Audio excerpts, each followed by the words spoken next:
As coisas que você só vê quando desacelera, de Raemin Sunim. Capítulo 3.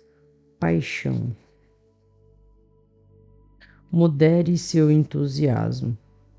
Apesar de ainda me sentir um aluno, antes que me desse conta havia um PhD depois do meu nome, e eu tinha me tornado professor numa faculdade no interior de Massachusetts. Tenho lembranças vívidas de como meu coração se acelerava quando eu pensava em ver meus alunos pela primeira vez. Estava repleto de expectativas, como um adolescente indo a um encontro às cegas. Tentei me lembrar dos muitos professores maravilhosos que tivera e esperei desenvolver algumas habilidades deles, além da sua presença autêntica. Das duas matérias que eu iria ensinar naquele semestre, uma tinha sido a mais inspiradora para mim quando eu era aluno: Introdução à Meditação Budista. Não queria que a aula fosse apenas teórica, queria dar aos alunos a oportunidade de experimentar a meditação verdadeira por conta própria. Eu esperava que no futuro, mesmo depois de formados, eles se voltassem à meditação quando confrontados pelas dificuldades da vida. Achava que o melhor presente que podia dar aos meus alunos era a capacidade de observar a própria mente de maneira objetiva e de não se perder na constante mudança de seus pensamentos e suas emoções. Ainda me lembro da primeira aula como se fosse ontem. Antes de entrar na sala, eu estava preocupado com o que iria dizer e como o diria, mas acabei falando de forma apaixonada sobre algo que no budismo chamamos de afinidade kármica. Contei aos alunos que, de acordo com os ensinamentos budistas, nosso encontro naquele dia não era fruto de mero acaso, mas o resultado de nosso encontro em incontáveis vidas passadas. Também disse que, como o tempo que passaríamos juntos era uma ocorrência tão rara e preciosa, deveríamos nos esforçar para ter um semestre produtivo. Como muitos deles eram calouros, se mostravam bastante sinceros e pareciam ter grandes expectativas para a faculdade. A turma tinha 25 alunos, então não foi difícil aprender o nome de todos, e tive a chance de conversar brevemente com cada um. Descobri que tinham escolhido aquela disciplina e que esperavam aprender. Gostei de todos e prometi a mim mesmo que iria dedicar tempo e energia para a formação deles. Meu entusiasmo ficou ainda mais evidente quando as aulas começaram. Eu passava mais dever de casa do que os outros professores, pois sentia a urgência de ensinar o máximo que pudesse. Quando recebia os trabalhos, avaliava-os com cuidado e o mais rápido possível. Além disso, pedi aos alunos que praticassem meditação todos os dias e relatassem a experiência em um diário. Enquanto outros professores convidavam os alunos para um jantar no fim do semestre, eu marcava vários encontros com eles, inclusive um piquenique num mosteiro budista. Certa vez até pedi que me encontrassem numa igreja local para assistirem a uma palestra de um proeminente mestre americano de meditação vipassana. À medida que o semestre avançava, comecei a perceber que o meu entusiasmo estava criando alguns problemas. Eu achava que se fizesse tudo o que pudesse para ensinar aos alunos, eles também dariam o melhor de si para tentar acompanhar. A maioria parecia sentir gratidão por todas as experiências que eu lhes proporcionava, mas alguns pareciam cansados e estavam perdendo o interesse. Começaram a ir às aulas sem fazer os deveres, alguns nem sequer terminavam as leituras. Vários declararam de forma insolente que, como a visita ao mosteiro e à igreja eram extracurriculares, não tinham obrigação de comparecer. Comecei a ficar decepcionado e magoado.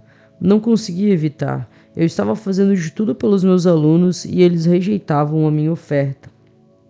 Então, examinei esse sentimento de decepção e, quando enxerguei a situação de forma mais clara, percebi quanto havia me comportado de modo equivocado. Essa matéria era apenas uma das 4 que os alunos estavam cursando. Apesar do assunto ser muito importante para mim, as outras matérias eram igualmente importantes para eles. Era natural que não pudessem investir todo o tempo na minha aula, mas eu não tinha sido capaz de enxergar isso com clareza e acabara caindo na armadilha de meus desejos de ensinar. Não importa quão eficaz um remédio seja, se você exigir que alguém tome, pode ser que ele pareça um veneno. Minha maneira de lecionar estava tornando venenosa para alguns alunos.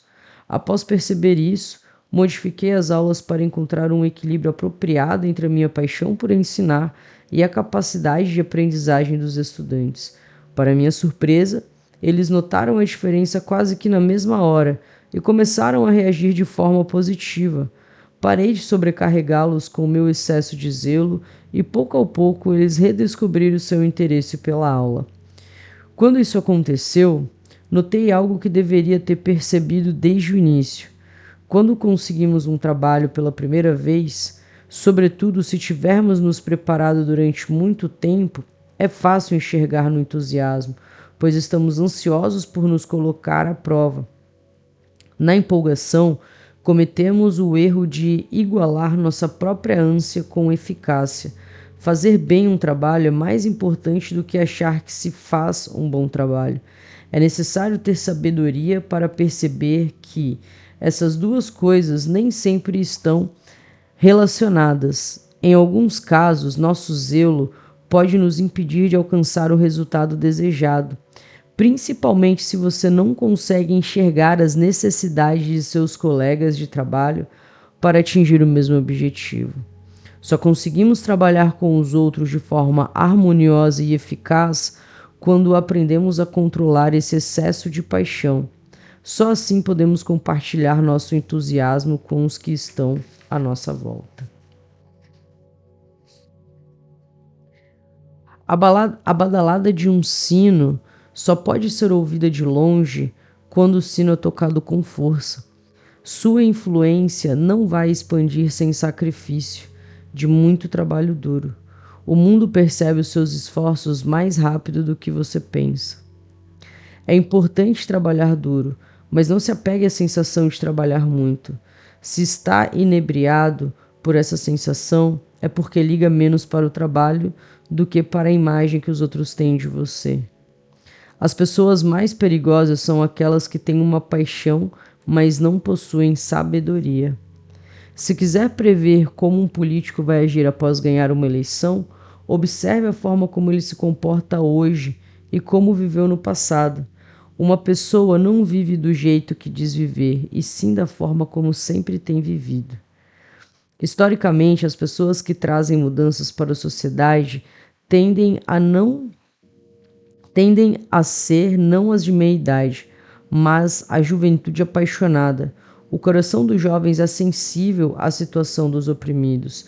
Seu espírito se ergue contra a injustiça e luta por aqueles que não têm voz.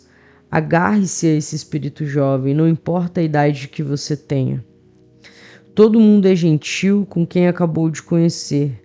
A pergunta é: quanto tempo essa gentileza dura? Não se deixe enganar por alguém que foi legal com você apenas da primeira vez. Quando quiser contratar alguém, veja além das habilidades e da experiência para checar se o candidato curte o trabalho que faz. Pessoas que gostam do próprio trabalho costumam ser mais bem-sucedidas do que aquelas que não gostam. Não importa o que façamos, precisamos ser minuciosos. Normalmente não dá certo quando pensamos: vou deixar isso assim e consertar depois, porque talvez não tenhamos a motivação para consertar ou nos acostumemos à forma como está. É como se mudar e decidir fazer obras na casa ao longo do tempo. Mesmo após muitos anos, nunca terminamos os reparos, acabamos vivendo muito tempo com as coisas do jeito que estão. Alguém pensa: vou estudar bastante para conseguir entrar numa boa universidade. Outra pessoa pensa: vou estudar bastante para ensinar a minha irmã, pois meus pais não têm dinheiro para mandá-la à escola. Apesar de ambos terem a mesma determinação para estudar com afinco, a motivação de cada um é bem diferente. Um compromisso de ajudar os outros pode trazer à tona uma energia imensa de dentro de nós. É por isso que as pessoas fazem os votos de Bodhisattva para salvar todos os seres sencientes. antes de embarcar na jornada da iluminação espiritual. Quando tiver que tomar uma decisão, tente avaliar quantas pessoas se beneficiarão da sua ação. Se ela satisfazer apenas seu ego e magoar o outro sem necessidade, a decisão é errada. Seja o tipo de pessoa que consegue se colocar no lugar dos outros e entenda as coisas não apenas pela sua própria perspectiva, mas pelo ponto de vista do outro também. Está tentando se aproximar de alguém? É porque quer algo dessa pessoa? Se quer mesmo estar perto dela, descarte os outros motivos. Quando se é genuinamente gentil, sem segundas intenções, os outros se abrem para você com a mesma facilidade. Algumas pessoas são generosas e bondosas com aquelas que estão fora do seu círculo e, ao mesmo tempo, negligenciam as necessidades das que estão dentro dele. É um erro deixar de valorizar os familiares e colegas próximos. Quando os mais íntimos se sentem ignorados e traídos, tudo o que vocês construíram pode desabar num instante. Para nós, uma grande rocha é um exemplo de como se manter verdadeiro e não vacilar, mesmo quando as ondas de elogio ou críticas vêm na nossa direção. O mais importante não é ter razão, é estarmos felizes juntos. Todos nós temos crenças, valores e pensamentos que consideramos fundamentais, dos quais não podemos imaginar abrir mão. Acreditamos que são ideias irrefutáveis com as quais todos concordariam se fossem sensatos. Mas, de vez em quando, precisamos estar perto de pessoas que não compartilham das nossas convicções. Podemos entrar em conflito por causa de visões políticas, crenças religiosas ou valores pessoais. Se a conversa entra no território da discordância, logo se transforma em discussão. Ninguém sente que está sendo ouvido nem respeitado, e o que resta é a raiva, confusão e mágoa. Precisamos nos perguntar se valeu a pena fazer o outro se sentir infeliz ou magoado em nome da defesa de nossas crenças, em vez de manter a santidade de nossos valores. Não devemos nos importar mais com a pessoa sentada diante de nós? Não é melhor estarmos felizes juntos do que com razão sozinhos? Tentar convencer alguém a adotar o nosso ponto de vista é obra do nosso ego, e mesmo que no fim estejamos certos, o ego nunca estará satisfeito e irá buscar uma nova discussão para se meter. A maturidade vem com a experiência. Uma lição de maturidade é que devemos aprender a não levar nossos pensamentos tão a sério e a moderar nosso ego para enxergar o panorama mais amplo. Estar certo não é nem de longe tão importante quanto estar feliz com alguém. Em vez de ser a pessoa mais inteligente do recinto, mais rápida a criticar os outros, seja o amigo caloroso que reúne as pessoas e compartilha as coisas. Seja o vizinho sensível, capaz de sentir o sofrimento dos outros. Se quero convencer alguém, primeiro escuto a pessoa com atenção e tento entendê-la. Mesmo que eu esteja certo, ela não vai se convencer a menos que se sinta ouvida e respeitada. Muitos conflitos da vida podem ser resolvidos se nos colocarmos no lugar do outro. Tente enxergar as coisas sob outro ponto de vista. Se você só considera o seu lado, não é diferente de uma criança. Se você ficou com raiva ao debater o que é certo ou errado, a sua voz irada acabou admitindo a derrota. Criticar é fácil, mas quando o crítico tenta se encarregar das coisas, logo entende que nada é tão fácil quanto fazer críticas. Criticar sem apresentar solução só serve para inflar o ego do crítico. Quando ouvir algo que faça seu sangue ferver, não dispare uma mensagem de texto ou um e-mail logo em seguida. Uma pessoa sábia deixa a questão para o dia seguinte. Reações emocionais instantâneas costumam levar a resultados lamentáveis. É fácil fazer as pessoas se sentirem especiais. Normalmente elas preferem falar a ouvir. Faça muitas perguntas e escute com genuíno interesse. Elas vão se sentir lisonjeadas pela atenção e até mesmo gostar mais de você. Os poderosos costumam estar rodeados de pessoas que só dizem sim, ajudando o chefe a se sentir importante e excepcional. Se as pessoas à sua volta sempre concordam com você, é provável que sejam oportunistas e não companheiros leais. Quando alguma pergunta tem tanto uma resposta longa, complicada e lógica, quanto uma resposta simples que pode ser entendida até por uma criança, a certa costuma ser a mais simples. Quando você faz uma pergunta e não há uma resposta, aí reside a sua resposta. Há apenas aqueles que conhecem os próprios defeitos e os que não conhecem. Ninguém é perfeito. Todo mundo tem defeitos. Se alguém lhe parece perfeito, é porque você não conhece essa pessoa muito bem. Não tente deixar perfeito. Em vez disso, deixe interessante. Você quer ser feliz ou quer parecer feliz?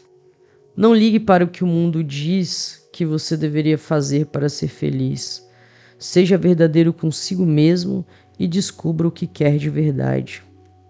Escolha a felicidade, não o sucesso, como sua meta de vida. Se você for bem-sucedido e infeliz, qual será o sentido? Existem aqueles que querem ser bem-sucedidos para poderem mostrar a quem os subestimou que são capazes. Mas o que acontece depois que se alcança o sucesso? O que fazer depois de provar que eles estavam errados? Se quer mesmo ser bem-sucedido, não use os outros como motivação. Elogios significativos são aqueles que vêm de pessoas da sua área de atuação. Eles valem 10 ou mais elogios de pessoas de fora da sua área. Profissionais têm talentos e áreas de especialidade. Se um cliente tentar controlar e monitorar todos os detalhes, o profissional não trabalha com capacidade total e se sente inibido. Se você quer o melhor resultado, assista com atenção, mas saiba quando sair de cena. Um médico, um advogado, um contador veterano não necessariamente serão melhores que os profissionais jovens e apaixonados que só estão no mercado há pouco tempo. A quantidade de atenção que o cliente recebe em geral é mais importante que uma carreira ilustre. Após dominar 18 níveis de Kung Fu, você é capaz de machucar alguém com um simples movimento de um dedo.